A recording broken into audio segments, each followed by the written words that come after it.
Husband বাজার থেকে একটা বড়সড় রুই মাছ নিয়ে এসেছে। কালিয়া খেলাম, ঝোল খেলাম, তাও মাছের আর শেষ হওয়ার নাম নেই। ছেলেমেয়েরা তো বিরক্ত হয়ে গেছে রুই মাছ খেতে খেতে। তাই আজকে ভাবলাম পেটির পিসগুলো দিয়ে এক নতুন কিছু একটা বানিয়ে দিই। আশা করি সকলে ভালো আছেন, আমরাও ভালো আছি। আজকে 4টে পেটির পিস নিয়ে নিয়েছি, রুই মাছের পেটির পিসগুলো। ভাবছি একটা নতুন ধরনের রেসিপি বানাবো, যাতে আর অরুচি লাগবে না, একেবারে নতুন লাগবে। কড়াইটা গরম করে নিলাম। মাছের পিসগুলো কিন্তু ছোটো ছোটো করে কেটে নিয়েছি, ছুরি দিয়েই কেটে নিলাম।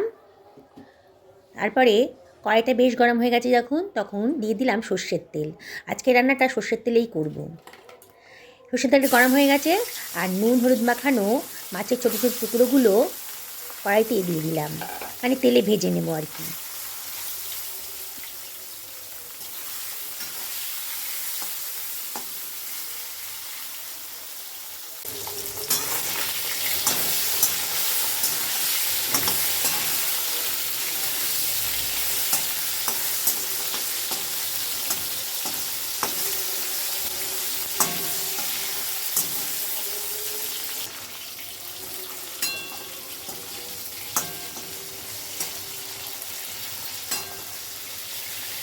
বেশ লাল লাল করে কড়া করে মাছগুলোকে ভেজে নিলাম, যাতে আঁশটে গন্ধ একটুও না থাকে।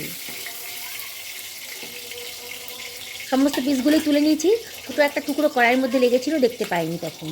এবার ছোটো ছোটো করে বেগুন কেটে রেখেছিলাম নুন হলুদ মাখিয়ে, সেই বেগুনটা দিয়ে দিলাম তেলের ভিতরে। বেগুনটাকে একটু মাঝে মাঝে মতো করে নেব।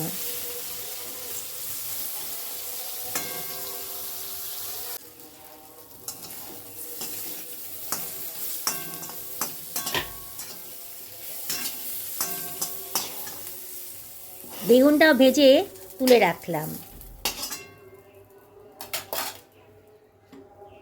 কড়াইতে তেলটা একেবারেই নেই, 1.5 টেবিল চামচ মতো তেল আমি দিয়ে দিলাম। তেলটা আবারও গরম করে নেব। বেশ গরম হয়ে গেছে তখন 1/2 টেবিল চামচ মতো কালো জিরে এর ভেতর দিয়ে দিলাম।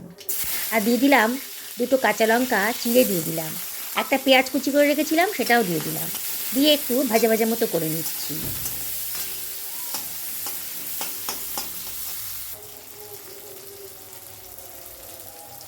পেঁয়াজের কালারটা যখন চেঞ্জ হয়ে গেছে তখন দিয়ে দিলাম 1 টেবিল চামচের কম হলুদের গুঁড়ো, 1 টেবিল চামচের কম জিরের গুঁড়ো আর ধনের গুঁড়ো, আর দিয়ে দিলাম 1 টেবিল চামচ মতো লঙ্কার গুঁড়ো। আমরা একটু ঝাল পছন্দ করি বলে একটু লঙ্কার পরিমাণটা বেশিই দিই। এবার দিয়ে দিলাম প্রয়োজন মতো লবণ, দিয়ে আবারও মশলাটা ভালো করে ভাজা ভাজা মতো করে নিচ্ছি।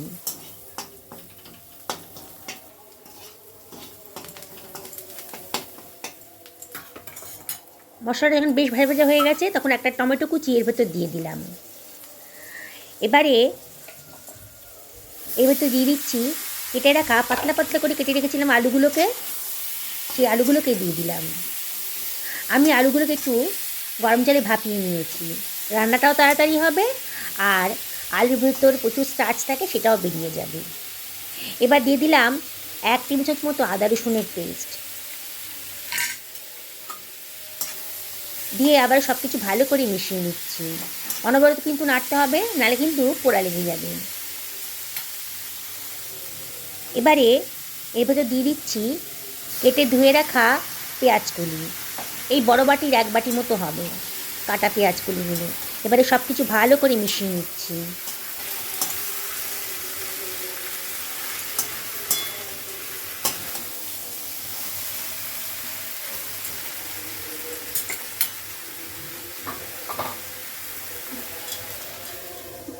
ঢাকা দিয়ে দিলাম 10 মিনিটের জন্য মিডিয়াম টু লো ফ্লেমে।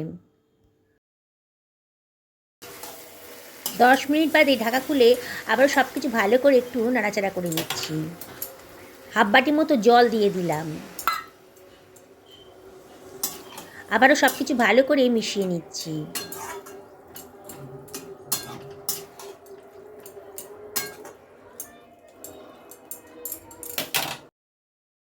ঢাকা দিয়ে মিনিট 2 রান্না করে নিলাম।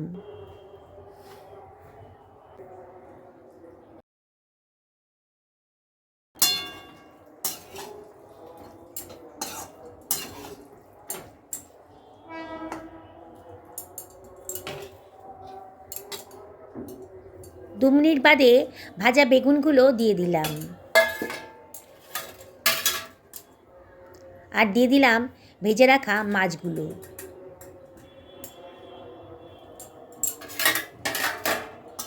আবারও সব কিছু ভালো করে মিশিয়ে নিচ্ছি।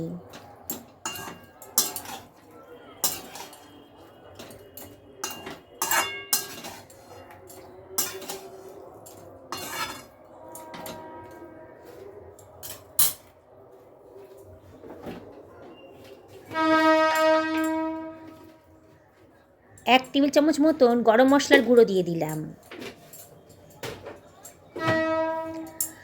আর দিয়ে দিচ্ছি বেশ খানিকটা ধনেপাতা কুচি।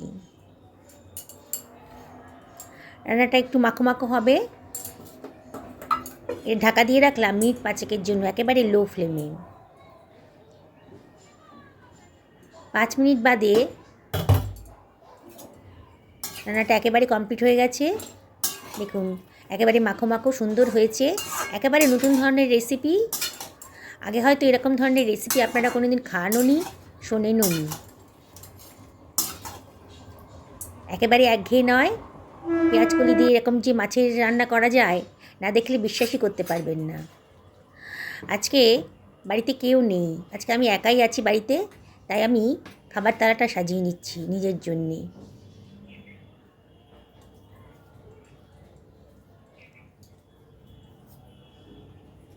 খেয়ে দেখছি কেমন লাগে।